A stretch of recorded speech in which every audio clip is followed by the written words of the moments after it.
Have you ever noticed that the more money someone asks for, the angrier they get when you ask what they're doing with it? We're currently watching a guy ask for $1.4 trillion. That's T with a trillion to build the future he says we all need. But the second someone actually checks the math, the politeness disappears. Watch this clip with me and look at how Sam Altman reacted to Brad Gerstner, a podcaster and an investor at OpenAI. How can a company with 13 billion in revenues make 1.4 trillion of spend commitments? And you've heard the criticism, First Sam. of all, we're doing well more revenue than that. Second of all, Brad, if you want to sell your shares, I'll find you a buyer. I just, enough. Did you catch that? That wasn't an answer. That was a threat. What do you mean just enough? You are being asked a very logical question by one of your investors, a question that everyone is asking. And the guy laughing next to him, that's the CEO of Microsoft, the guy who basically owns the bank OpenAI is playing with. Look at these numbers. OpenAI is bringing in maybe $13 to $20 billion. But they've committed to spending $1.4 trillion. That's 70 times gap. In any other industry, that's bankruptcy waiting to happen. In Silicon Valley, they call it vision. We're not here to discuss whether AI is smart. We're here to discuss why does a simple budgeting question make the most powerful man in tech snap? Is he building an empire or is he just running the world's most expensive bluff? Today, we're going behind the just trust me bro curtain Sam Altman is hiding behind. I am your host and this is the Intel Runner Plus. If you're tired of the hype and want the actual data, you're in the right place. Hit subscribe and let's get into the math Sam Altman doesn't want you to know. Okay, to understand why that podcast was so explosive, we have to look at the math that Mr. Altman is asking the whole world to ignore. In any normal business, you spend what you make, plus maybe a bit of that to grow. But OpenAI is playing a different game entirely. They're bringing in roughly $13 to $20 billion a year, yet they have signed contracts and commitments to spend over $1.4 trillion on infrastructure over the next 8 years. Now, you'd think a plan that massive would have a guaranteed way to pay back. But when Altman was asked in 2019 how OpenAI would actually make money, his answer was, and I'm not kidding, the honest answer is we have no idea. His strategy was essentially build the smartest system in the world and then ask that system how to make the money back. It's the ultimate just trust me bro. I'm sorry, not a company in the history has managed to pull this off. The first thing investors ask for is how are you paying me back? What is your business model? How long will it take for you to break even? Altman simply said, give me money to build a system and let's see how it goes. What a joke. Okay, this brings us to the central question of this episode. Is OpenAI the greatest technological breakthrough in human history? Or is it a confidence-based financial construct, a ticking time bomb that is entangling the entire global market before it inevitably explodes? And is Altman the most dangerous man in the world right now? Because if he is right, he's the architect of a new world. But if he's wrong, he's not just taking down a chatbot company, he's taking the entire economy with him. And I'm about to show you how. Okay, I know what the Altman backers say. 1.4 trillion is just the price of progress, and OpenAI is the first of its kind. And I agree, the price would be insignificant if he actually changes the world.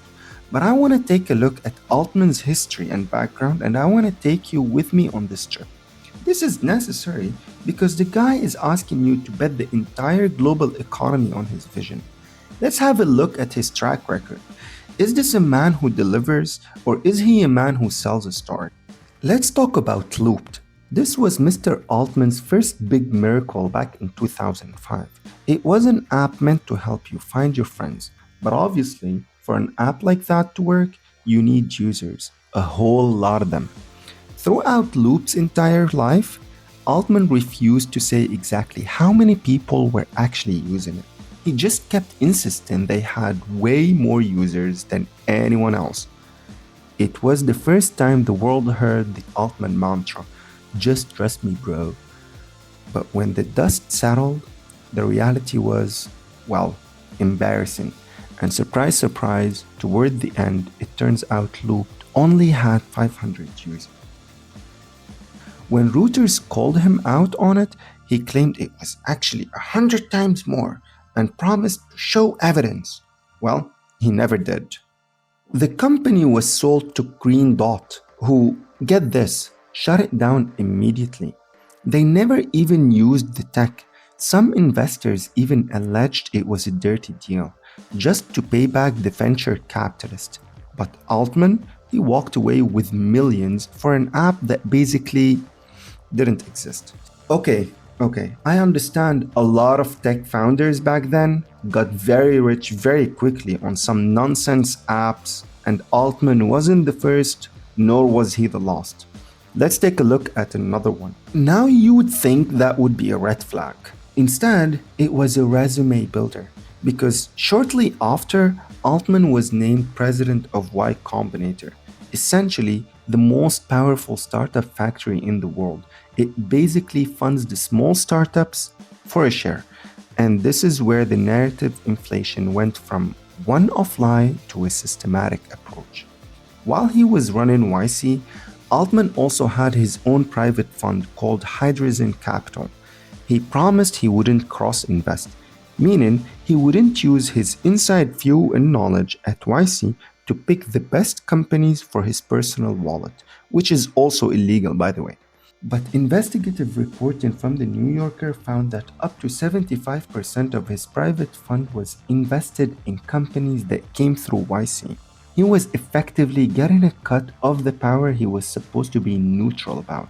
Do you see the pattern yet? This isn't just about one mistake or a bad year. It's decades-long habit of making a claim, refusing to provide proof, and then moving on to the next bigger deal before anyone can ask too many questions. And that brings us to 2015, because when a man with his track record starts a non-profit to save humanity, I have to wonder what the real goal is. To understand where we are today, we have to look at the origin myth of OpenAI. Back in 2015, Mr. Altman and his co-founders told the world they are building a non-profit.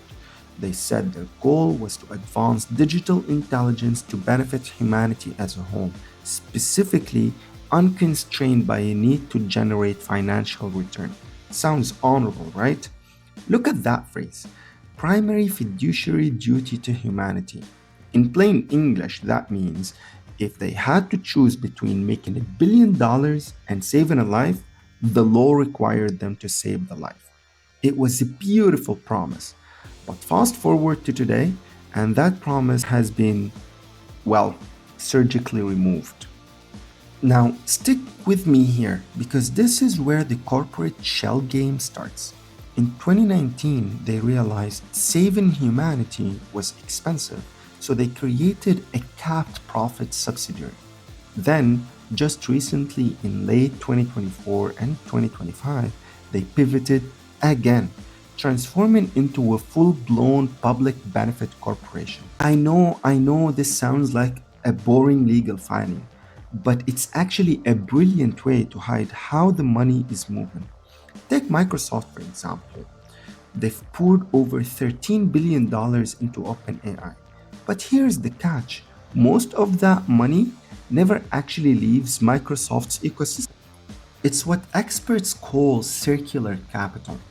Microsoft gives OpenAI billions in investment, and then OpenAI immediately hands those billions right back to Microsoft to pay for cloud computing on Azure. It's like me giving you $20 on the condition that you spend it at my lemonade stand. I get to report a huge investment, and then I get to report huge revenue when you buy my lemonade. And it's not just Microsoft. Nvidia invests in OpenAI, and then OpenAI uses that money to buy, well, Nvidia chips. Oracle invests, and OpenAI pays for Oracle servers. It's a closed loop where the big tech giants are essentially sleeping with each other and subsidizing their own future customers with investment money. So, ditching the nonprofit structure, Mr. Altman has effectively traded a duty to humanity for a duty to shareholders. The Save the World part, that's now just a marketing slogan. The real structure is massive. $1 trillion revolving door designed to keep the world's biggest companies in control of the future. So, if the money is moving in circles, who is actually taking the risk? And who stands to lose everything if the loop breaks? That's what we're going to look at next. Stay with me. So, we have seen the circular money and the questionable track record. But in late 2022, something happened that made the math stop mattering for a while. OpenAI released ChatGPT. Now, at first, it was just a fun toy, but within weeks, it became a cultural phenomenon. And while you were using it to write poems for your dog, the largest tech companies in the world were having a collective heart attack. Inside Google, the executives didn't see a fun toy. They saw a threat to their entire empire because people wouldn't Google it anymore. They would ChatGPT it from now on. Sundar Pichai, the CEO of Google, reportedly declared a code red, basically the corporate version of all hands on deck, this ship is sinking. They were terrified that OpenAI had just made Google search obsolete. And this is what I mean by market distortion. The tech world stopped asking, does this make money? And started asking, how do we not lose to Sam Altman? And when you rush out of fear, you make massive billion-dollar mistakes. In February 2023, enter Google Bard. For those of you who don't know, it's the name Google went with before pivoting to Gemini. Google scrambled to show they had their own AI. In their big shiny demo, they asked Bard about the James Webb Space Telescope. Bard confidently gave an answer that was factually wrong. One wrong sentence, one typo from an AI, and just like that, $100 billion of Google's market value vanished in a single day. Think about that. That is more than the entire net worth of most countries, wiped out because of a marketing flub. This is where the narrative became reality. This event taught investors that if you don't have AI, or if your AI makes a mistake, you can lose everything in an afternoon. It created a fear of missing out so powerful that it gave Mr. Altman the ultimate leverage, which, by the way, is the base of the AI bubble we discussed in an earlier episode that you can see here on the screen, which I will leave the link for in the description below. Sam Altman didn't need to show a business model anymore. He didn't need to show revenue, and he certainly didn't need to report how he's going to pay that money back. He just had to point at Google's 100 billion disaster and say, "You don't want that to be you, do you?" This wasn't about the smartest technology anymore. It was about who could sell the best insurance against the future. But what happens when that leverage is used to build something that literally can't be sustained? That's where the math gets real scary. For 2 years, the narrative was simple. OpenAI is the king and everyone else is just trying to catch up.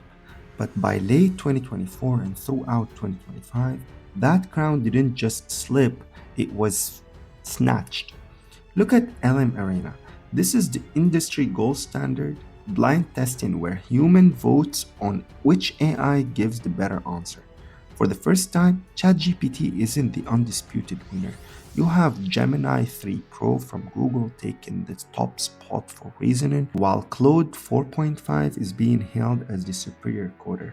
You want to know where ChatGPT is? Just look at the bottom of this screenshot. And it's not just about being smarter, it's about who's actually growing. While ChatGPT hit a massive 900 weekly active users, its growth rate has actually started to stall, slowing down to just 6% late in 2025.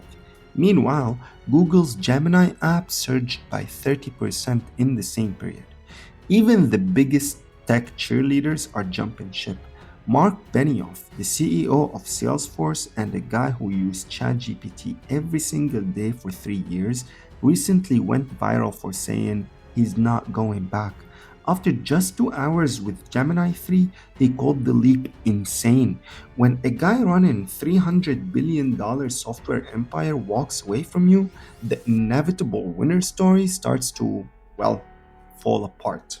And nobody said it better than Matthew Wong put it in The Atlantic. OpenAI is starting to look like just another chatbot company. They no longer have monopoly on the intelligence, they just have a very expensive bill for servers. This is the most dangerous moment for any hype cycle. If you aren't the best anymore, you can't justify being the most expensive. If OpenAI is just one of the many players in the market, how do they explain needing $1.4 trillion while companies like DeepSeek are proving you can build world-class AI for a fraction of the cost? The answer to that question is terrifying, because if the technology isn't a monopoly, then the only thing OpenAI has left is just its debt. Oh, and its partners. I hear someone asking, partners? Why partners?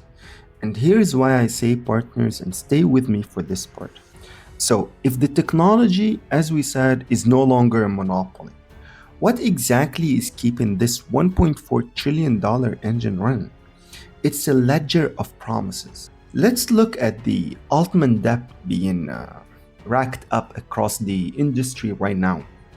Broadcom $350 billion, Oracle $300 billion, Microsoft Azure $250 billion, Nvidia and AMD over $200 billion combined. That is more money than the GDP of most developed nations. But here's the catch. OpenAI hasn't actually paid for any of this.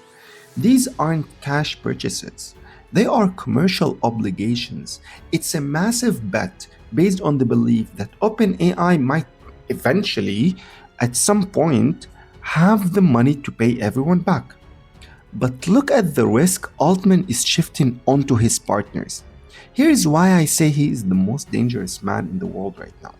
According to the Financial Times, these companies have already borrowed nearly $100 billion just to build data centers Altman says he needs. Oracle, 2/3 of their future commercial obligations are now tied to this one OpenAI contract. Microsoft, half of their entire order backlog is linked to OpenAI. AMD, they expect OpenAI to provide nearly 30% of their entire revenue by 2027. And here's how they do it from a senior executive at OpenAI. He literally told the Financial Times that their strategy is, how does OpenAI leverage other people's balance sheets? In other words, OpenAI gets all the tech while their partners take all the debt. This is no longer just an OpenAI problem. By entangling the biggest names in the tech, Altman has created a contagion risk. If OpenAI stumbles, Oracle, Microsoft, and AMD don't just lose a client, they lose a pillar of their company. As NYU professor Scott Galloway put it, if this narrative falls apart, there will be nowhere for investors to hide. We are looking at a too big to fail scenario that makes the 2008 bank crisis look like a warm-up. I know what you're thinking. Those are big companies with a lot of money. Why would I, a regular person, care about this? How does all of this affect me, a regular Joe? Well, Joe, come with me. I'll tell you why you should care. If this were just a tech startup burning through cash, we could laugh it off. But the institutional alarm bells are starting to ring and the sound is deafening. In late 2025, Moody's issued a chilling warning. They didn't call OpenAI's $1.4 trillion plan ambitious, they called it a massive gamble for every partner involved. They pointed out that we're building a global financial structure on a foundation of silicon and hope. See, it's not just about the debt, it's about the collateral. You and I, the regular Joes, get our loans by putting down our house or car or gold as collateral. But for those OpenAI partners to get the billions needed to build those data centers, companies are using NVIDIA chips as security for their loans. It's called chip-backed financing, which to me smells like a disaster waiting to happen and reminds me of the 2008 housing crisis. A slight shortage in demand took the entire industry down. Because computer chips aren't like gold or real estate. They lose value almost instantly. A state-of-the-art chip today is a paperweight in 3 years. If demand for OpenAI services falters even slightly, the value of that collateral, vanishes. And when the collateral vanishes, the banks start calling in the loans. This is how you get a cascading default. It's exactly what happened in 2008 with the housing crisis. But this time, the houses are server farms. Dalip Singh, the former Deputy National Security Advisor, told Axios that an OpenAI stumble wouldn't just be a bad day for the Nasdaq. He warned it could cause a financial contagion so severe it could wipe out 50% of the entire US real GDP growth for the year. Let that sink in. One company, one man's vision, and yet the system is now so entangled that the US government might have no choice but to step in. Which leads to the ultimate question. Are we watching the birth of the next great utility? Or are we being forced to fund the world's most expensive, just trust me, bro? So we've seen the debt, the market distortion, and the systematic warning. But here's where it gets real personal for you, Joe, because as of late 2025, OpenAI has officially completed its transformation into a public benefit corporation. On paper, it looks like a compromise. In reality, it's the ultimate get-out-of-jail-free card. Under this new structure, the original nonprofit has been pushed to the side, now holding only about 26% equity. The rest, it's owned by Microsoft, employees, and massive private investors. And the most important change, the profit caps are gone. Investors are no longer limited to a humanity-first return. They are now incentivized to squeeze every cent out of this $500 billion valuation. So, Joe, you've stayed with me this far. Now you get the part that hurts the most. Let's ask the $1.4 trillion question. What happens if the money runs out before this artificial general intelligence miracle arrives? Listen to how OpenAI's own leadership describes their backup plan when asked, how will they fund this trillion-dollar vision? The CFO didn't just point to investors, she mentioned governmental backstops and federal subsidies. Ding, ding, ding, ding, ding, ding, ding. We've got a winner. That's you, sir. Read between the lines. They are building a system so large and so deeply connected to our banks and our tech infrastructure that if it fails, the government has to save it. It's the same playbook the banks used in 2008. They make the profit while things are good, but you pay for the bailout when the bubble pops. We are being told that we are investing in humanity. But the structure tells a different story. It's a story of privatized gains and socialized losses. Altman has positioned OpenAI so that it's no longer just a company, it's a national dependency. So we have to ask, is Sam Altman the architect of the future, or just the most successful, too big to fail lobbyist in history? So, We have peeled back the layers of the Altman myth. We have seen a company that began as a nonprofit for humanity transform into a public benefit corporation that is now 74% owned by Microsoft and private investors. We have seen a $1.4 trillion spending plan built not on current cash, but on a code red level of desperation to stay ahead of the competition. The reality is that we are no longer just watching a tech race. We are watching the construction of a system that is designed to be too big to fail. Between the borrowed billions for infrastructure and the commercial obligations tying up half of Microsoft and Oracle's futures, the exit ramp has been removed. If this bubble pops, the splash won't just hit Sam Altman, it will hit the banks, the market, and potentially your tax dollars. So here's the question for the episode. If OpenAI is truly too big to fail, have we already lost the ability to hold it accountable? Are we witnessing the birth of a new era of progress, or are we just being forced to underwrite the world's most expensive gamble? Let me know your thoughts in the comments. I'll be down there reading them. This is the Interrunner Plus. If you found this breakthrough helpful, please hit that like button and subscribe to the channel. It doesn't cost you a cent, but it helps us keep digging for the truth in an era of massive hype. Stay curious, stay skeptical, and I'll see you in the next episode.